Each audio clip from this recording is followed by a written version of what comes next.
overall, like I said, I am excited to see what happens in terms of the DNC, but we'll figure it out. I think that it's going to be important to see like how they react, how they respond, what they do in general in terms of like the Gaza situation, which is not going out. It's not going away. Will protesters or police be the problem of the DNC? Groups range from climate activists to a pro-Palestinian organization banned in Israel and Germany. Arab Americans say law enforcement in Chicago has targeted them for years. Yeah, it's going to be heated. I'll be there too. Also, one thing to consider, of course, is that the Chicago mayor has called Israel genocidal. If you recall, he was one of the first to do so. And they literally had like a messaging thing, which JB Pritzker actually kind of came out against, which made me sad. But what are you going to do? Ahead of the DNC, where pro-Palestinian groups are expected to protest in the thousands, Chicago Mayor Brandon Johnson tells Mother Jones the war in Gaza is a genocide. What's happening right now is not only egregious, but also it is genocidal. So just remember that. Let's go, Brandon, baby. Yeah, Chicago called for a ceasefire in Gaza as one of the first major cities in the United States of America to do so. American Airlines have canceled flights to and from Israel until 2025. Wait, what the oh shit, dude. Are you staying for all 4 days? Yes, I am. I will be. I mean, it's a major destination. It's kind of crazy that American Airlines just straight up said no more flights to and from Israel. That's wild. Are you going to be able to live stream from the DNC floor? Is it only press areas? I'm going to try to do all of it, chat. I'm going to try to do all of it. I'm going to try to be all up and down. I'm going to try to be all up and down the floor everywhere, okay? Inside of the DNC, outside of the DNC, you already know. Remember, Chicago voted for Hamas, the most pro-Hamas city in the nation. Beginning Monday, the party holds its convention at the United Center where they will officially nominate Kamala Harris and Tim Walz to the presidential ticket. Organizers there have been busy preparing for thousands of delegates and politicians, as well as protesters. Ed O'Keefe is in Chicago. Ed, good morning. Michelle, great to see you. You know, Chicago this coming week will host a political convention for the 26th time, more than any other American city. And while there are concerns about gridlock and protests, Democrats in this state are eager to help Vice President Harris make history. The stage is set. The security is in place. And Chicago is bracing for the crowds. So is the city ready? Yes, we are ready.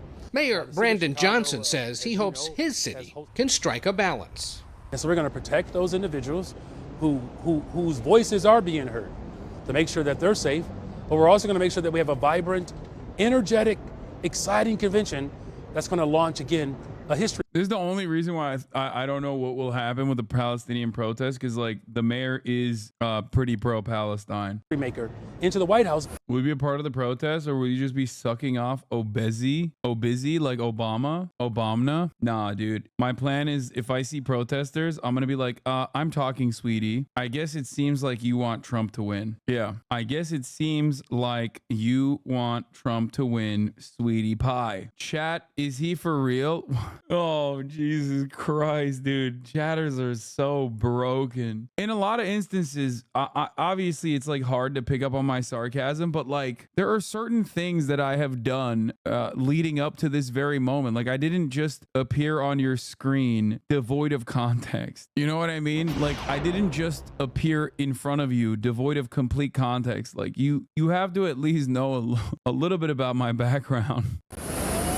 Vice President Harris is set to arrive in Chicago Sunday night after a campaign bus tour across western Pennsylvania. She spent the last several days writing her speech. She'd already been writing one to accept her renomination as VP. Now she'll headline a convention originally intended to focus on President Biden.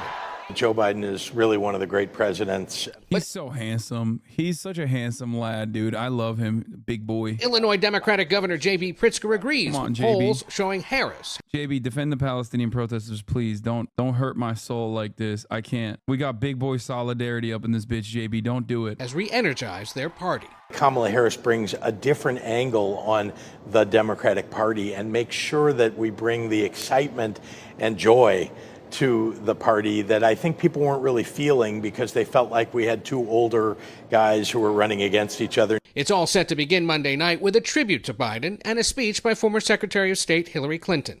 On Tuesday, former President Barack Obama is the headliner. Wednesday, it's former President Bill Clinton and vice presidential nominee Tim Walz. Thursday is Harris's big night.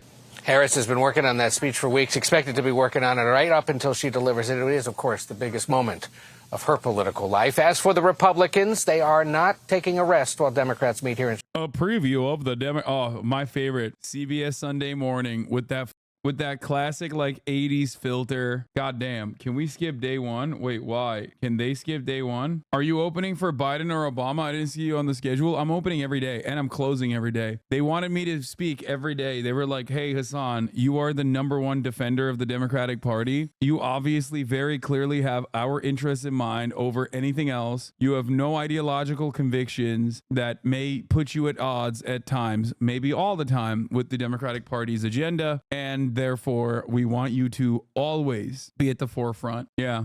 Vice President Kamala Harris will formally accept her party's nomination for president. The fact that her historic candidacy will be officially launched in Chicago has a special significance, as Robert Costa reports. Chicago. Perhaps no city has been more connected with the Democratic Party.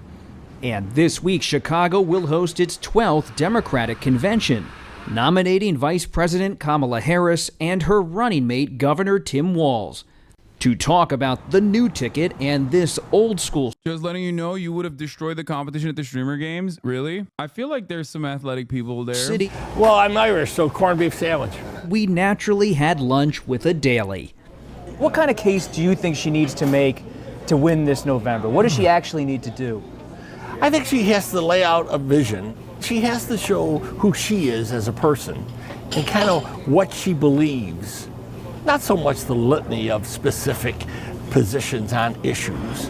In 1968, at the height of the Vietnam War, the city hosted the Democratic Convention. That year, like this year, the incumbent exited the race. I will not accept the nomination of my party for another term as your president. Remember when they tried to rush the ballot to force Biden to be the nominee? Yeah, I do remember. Remember when I was, once again, completely right about that, alongside many of the other things that I'm still advocating for? This week, there are planned protests of the Biden-Harris administration's handling of Israel's war with Hamas. This city seems to have been bracing for protests. What do you expect on the streets? There'll be protests. There'll be a lot of protesters. I don't think they'll be out of hand. You know, it's not the 60s. Many Democrats hope this crossroads will have echoes of another Chicago gathering, when in 2008, Barack Obama became the first Black American to win the White House, where Bill Daley later served as his chief of staff. It's been a long time coming, but tonight, because of what we did on this day, in this election, at this defining moment, change has come to America. He was totally different from anybody who had ever run for president. Everything about his candidacy was change. He just exuded change, difference. For Harris, there might be a balancing act. She is at once new to many Americans, but already in power. But she is an incumbent vice president. Yeah, I know, but all due respect to vice presidents, they're really not known by the American people. The job itself kind of dictates you play second fiddle. Vice President Harris casting herself, it seems like the change candidate. Is that how you see it? Absolutely. It's just like Barack Obama did. Look at that artist, Shepard Fairey, who did the Obama Hope painting years ago. He just came out with a new one with Harris, Forward. Among Democrats, this excitement that absolutely. The thought of the first woman. I mean, even the fact that they're still going with Shepard Fairey with the same format, like that is, oh my lord, who knows. Welcome back to the Big Weekend Show. Upwards of 100K anti-Israel agitators expected to swarm Chicago during the DNC. Fox News is like, on the one hand, excited at the prospect of chaos unfolding at the DNC, but also have to be unconditionally loyal to the Israeli state. So they're in this like unique predicament where on the one hand, they're like, oh, it's sick that like there's a lot of chaos going on, but also simultaneously they're like, oh, but also, oh man, anti-Israel agitators. I mean, at least they didn't say pro-Hamas terror lovers or whatever. The type of shit that you are going to hear from definitely Fox News and most likely MSNBC and NBC and others as well about like how Iran is paying these Hamas-loving, Jew-hating jihadists. They are going to be straight up Bill Maher on the main. Okay, they're going to be operating with Bill Maher attitudes. Here is Trump, by the way, this past weekend. This is what he said. We will deport the foreign jihad sympathizers, and we will deport them very quickly, and Hamas supporters will be gone. If you hate America, if you want to eliminate Israel, then we don't want you in our country. We really don't want you in our country. Like, what do you mean if you hate Israel, we don't want you in our country? Like, what does that mean? Also, deport where? What are they going to deport you to Gaza or something? Like, what do you mean? I am Hitler and I will deport U.S. citizens. Trump. Yeah, it's just insane. Dem staffers already trying to make her messaging worse. What is going to unfold in front of our eyes over the course of this upcoming week will be very telling for what remains of the election cycle. We got like 70, 79, 78 days remaining. You will have a DNC filled to the brim with Democratic Party officials, loyalists, talking about how great things are and how great things are going to be. And there is going to be thousands, hundreds of thousands of pro-Palestinian protesters demonstrating, and they might get their ass beat by a brutal police force. This will only continue to grow if the Democrats do not figure out a way to restrain Israel and instead hit the Hillary Clinton lines and turn around and consistently talk about how anti-Semitic the Democratic Party's like protesters are, or whatever, the anti-Israel protesters are, anti-Semitic, blah blah blah. They will get cooked. No way there will be that many. We'll see. I saw on Twitter a few strategist leaks, them pushing a few talking points for pointing out how cruel mass deportations are, saying secret police door-to-door internment camps. All I could think was, oh, they just watch Hasan? Good. But if they watch me, they should also know that this is going to be a major problem. I've been literally nonstop talking about this. They think, oh man, it's gonna go away, it's gonna go away, it's gonna go away, we're gonna be like super brutal, we're gonna nip this shit in the bud. It's not gonna go away. The more hostile the resistance to anti-genocide protests are, the more resilient the anti-genocide protesters will become. Okay, you do not want that. You do not want that to be the driving point of contention.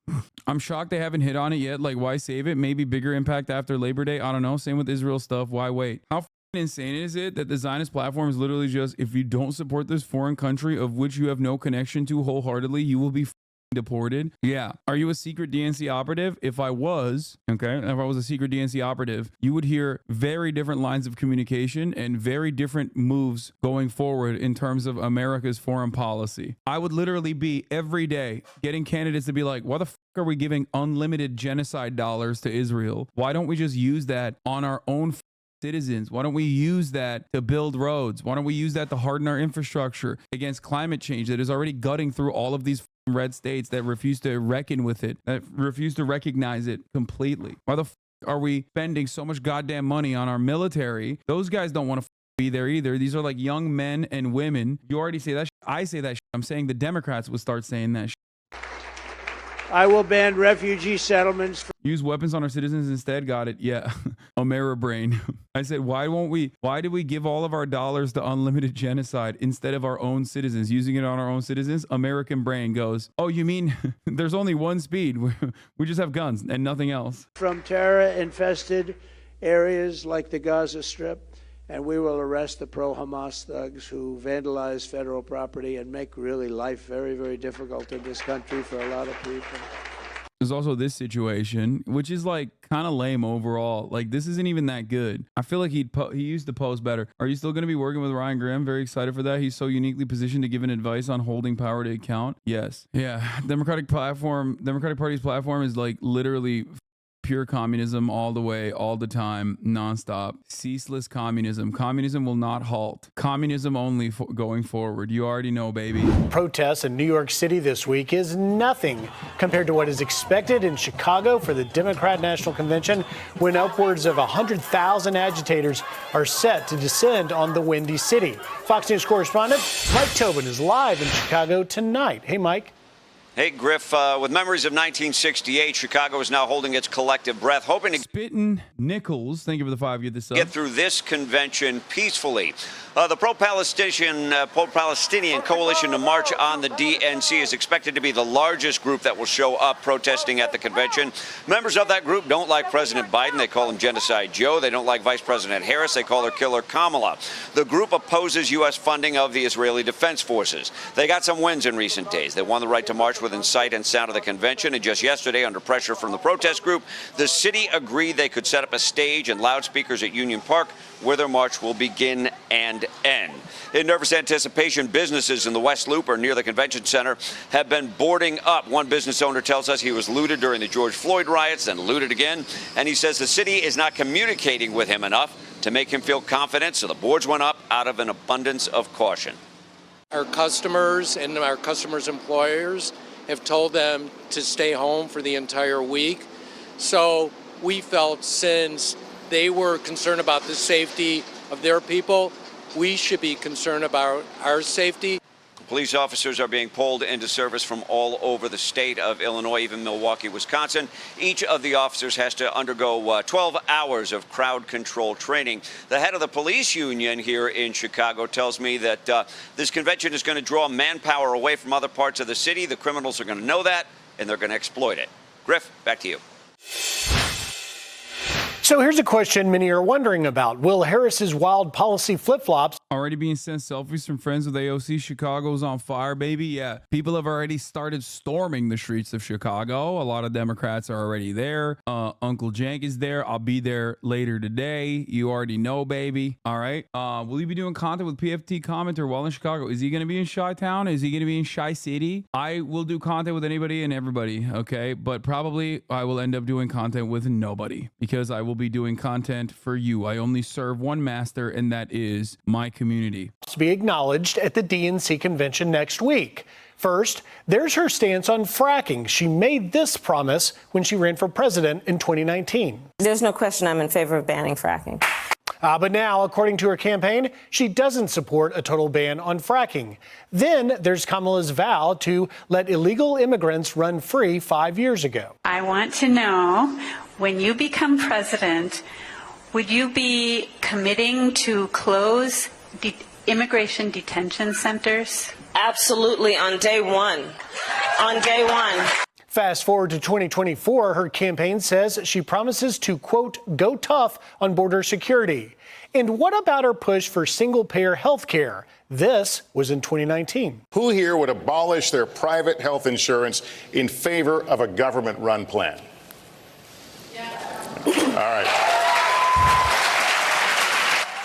But this week, a Harris staffer told CBS News that she would not push a single-payer system. And there's her gun buyback backtrack. 5 years ago, she said she wanted the government to confiscate guns. We have to have a buyback program, and I support a mandatory buyback program. But it's a different... I hate a lot of this stuff because it's like, it's all the cool shit that she like obviously didn't have any loyalty towards, but like just simply was running on, that she now simply does not run on, which I think she should. Like, can you imagine? Oh God, the main point of contention being that like Kamala Harris wants to give everyone health care. Can you imagine that would be like the major talking point from the Republicans being like Kamala Harris wants to give everyone health care? Oh, that's so sick. All right, let's skip this. Police Superintendent Larry Snelling says his officers received special training focused on de-escalation and respecting constitutional rights, but warns violent scenes reminiscent of Chicago's 1968 Democratic Convention will not be tolerated. Do we want to have fights in the streets with people? Absolutely not. But I want to make one thing clear. I want to make this perfectly clear.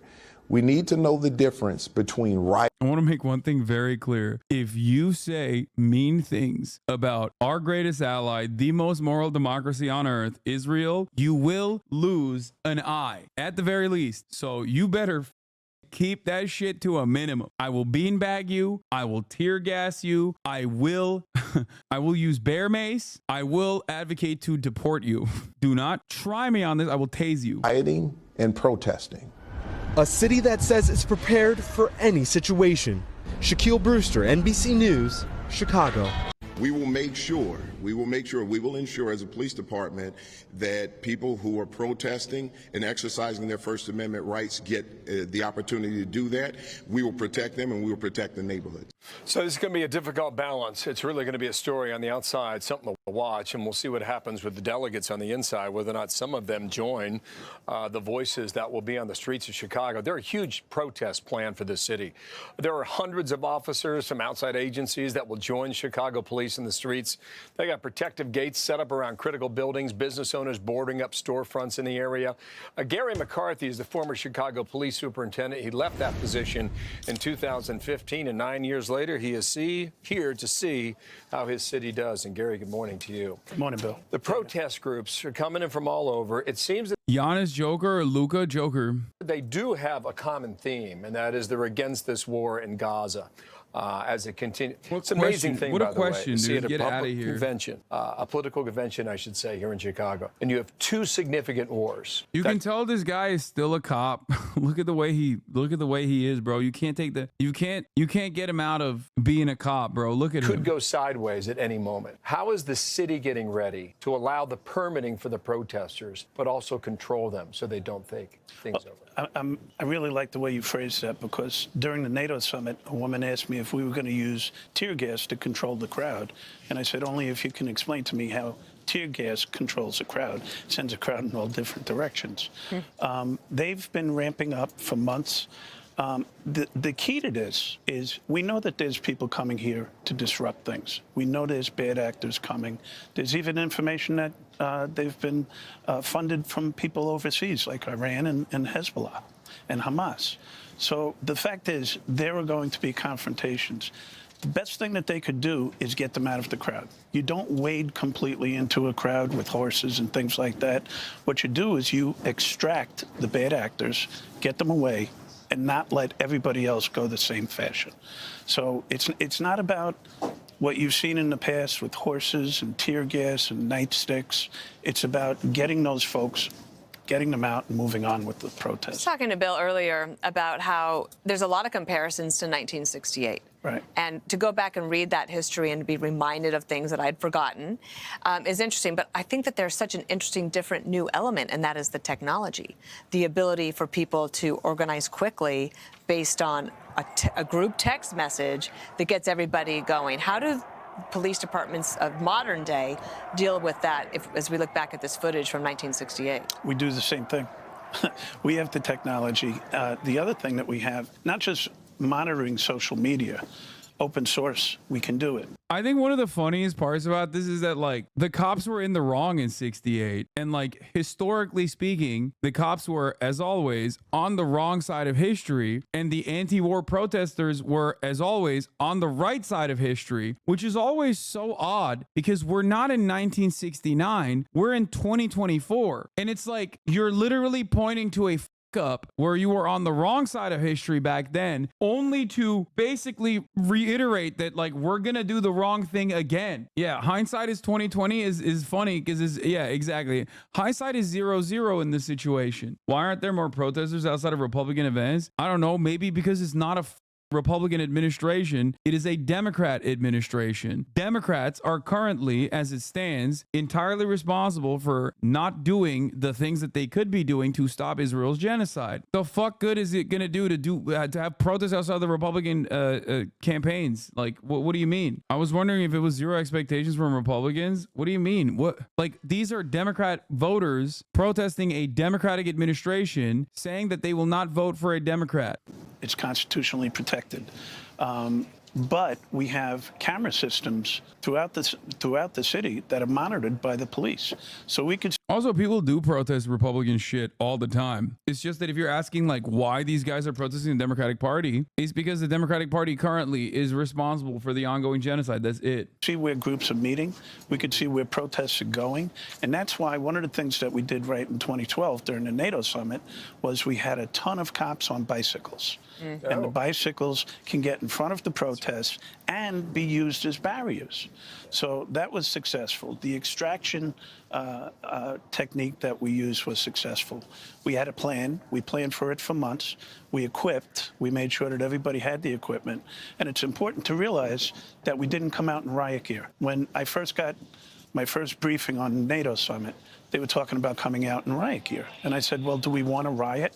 And they said, no. I said, you were talking to a person who believes that pro-Palestine protests are a Russian psyop? Yeah, of course. I'm a Russian psyop and an Iranian one as well. It'd be nice if there was a part of the Republican voting bloc that would be pressuring them to break with Israel. Yeah, there is none, okay? The only Republican voting bloc that would pressure the Republican Party to break with Israel would be the worst Nazis you've ever seen in your entire life, and they're too busy closing their eyes to Trump's unimaginable unconditional loyalty to the state of Israel to be like, but he's gonna deport every Mexican person, so it's fine. I think he secretly also hates Israel, I promise.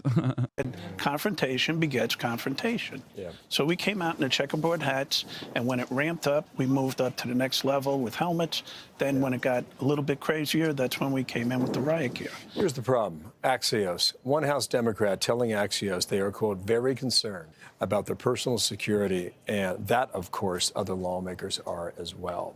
The difference between now and 1968 is you have significant numbers of outside agitators. Absolutely. So if you don't think the Republicans and Trump will do any better for Gaza than the Dems, why disrupt the DNC? Dude, are you stupid? Who is the party in charge right now? The current party in charge is responsible. The current party in charge is the Democratic Party. That's it. I don't think you get it at all. They're putting pressure on the Democratic Party. Why are they responsible for it? Well, they can stop it. They can actively stop it. All the jump.